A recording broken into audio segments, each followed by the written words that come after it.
Presidents Obama, Clinton, George H.W. Bush. Fox News foreign affairs analyst, Ambassador Dennis Ross. Good evening, Ambassador.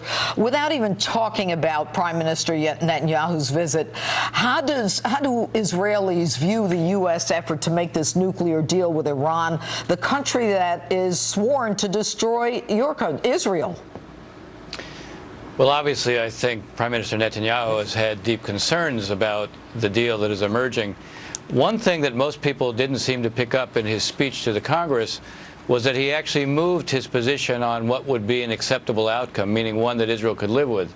For a long time, he had said that Iran shouldn't be able to enrich at all.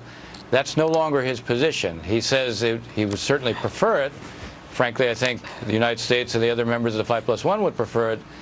But in Netanyahu's case, he's now saying effectively, get a deal where they have limited enrichment and try to ensure that the number of centrifuges they have is lower than the ones that are likely to emerge in the deal that's being negotiated now. So there has been a change on his part in terms of an outcome that he could live with. He would like to see an outcome where Iran has less of a nuclear infrastructure, less of the ability to create an industrial-sized program, less of an ability to break out at some point down the road, including after the life of the agreement that's being negotiated. But what we're hearing is that there is they will not accept the idea of snap inspections. They've got this, one bunker or this one area almost impervious to any kind of assault or attack. As we go forward, if we even do get to some kind of a deal here, Israel it doesn't seem, is the significant interest of the United States. Well, I think, look, what's driving the administration and the other members of the 5+1 is the belief that through diplomatic means we can, in a sense, blunt the Iranian nuclear program, stall the Iranian nuclear program, and ensure for the next 10 or 15 years that it doesn't advance from where it is today. And after that period of time, then maybe things will have changed there, and we can still sort of threaten if they move towards a weapon at that point. I think there is a feeling that that ultimately is not just in our interest, but in Israel's interest as well.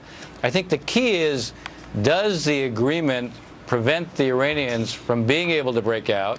And that puts a premium on the administration having a verification regime and consequences if we detect them cheating that are believed by the Iranians. Now, the key point you just raised on snap inspections, if the Iranians are not accepting inspections that can be surprise inspections, inspections that can be on any facility, including Revolutionary Guard facilities, then it really won't meet the standard that we have the kind of verification that we would need. Again, bear in mind, the administration has established as its measure of success in this agreement, its measure of what's acceptable, that Iran has a one-year breakout time. Well, you only know if you have one-year breakout time if you can detect what the Iranians are doing when they're doing it.